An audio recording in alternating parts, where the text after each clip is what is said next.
Ross, I want to touch on Germany for just a second because you wrote an interesting op-ed in the New York Times titled Germany on the Brink. You write of Germany's open door policy, quote, it threatens not just a spike in terrorism, but a rebirth of 1930-style political violence. You go on to say that Angela Merkel must go. Please explain.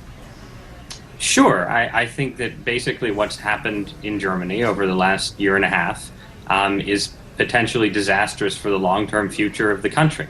I think that, and it's important to note that Germany is in a very different position than the United States regarding refugees and migrants and so on. Whatever you think about the wisdom of taking Syrian refugees in the U.S., the numbers here that we're talking about, tens of thousands and so on, are very small and unlikely to have any effect for good or ill on the country. In Germany, Germany has taken in more than 1 million migrants over the last year or so. A large percentage of them are young, late teenage, and early 20-something men. So you have a highly skewed demographic ratio. And it's entirely possible that if this continues, you'll have a deep transformation of Germany's entire society over the next 10 or 15 or 20 years. Basically, you have a situation where you could imagine half of the German population under the age of 40 being immigrants, children of immigrants, and so on within 20 or 30 years. And I think that you can already see what's happening in Europe. This is unlikely to be politically stable. It's empowering Europe's version of, you talk about the white nationalists making robocalls for Donald Trump. Europe actually has political parties with roots in fascism that are gaining at the polls in countries like Denmark and Sweden and France and so on. And this is only likely to continue if this level of immigration continues. It's very unlikely that Europe can sustain this kind of influx. Ben?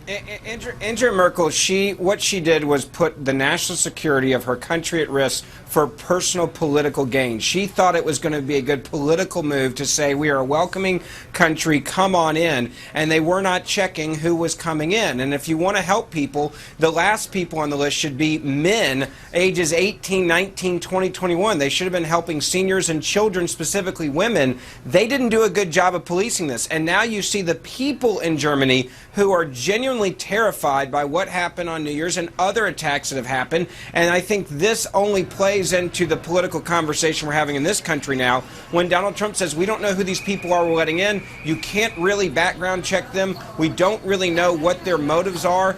Germany is a year ahead of us right now, and it's pretty obvious that they got duped, and a lot of people lied to get into that country, and they were wrong.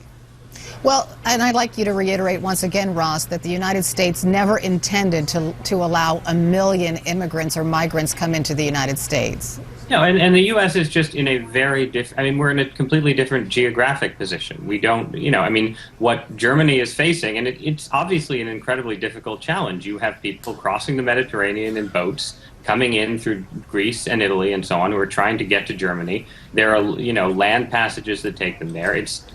And the ability to screen refugees at that scale it's just much more difficult to do than it would be for the U.S. So I think it's totally reasonable to say the U.S. should take a few more Syrian refugees while also looking at Germany and saying what's happening over there is a slow-motion disaster, basically.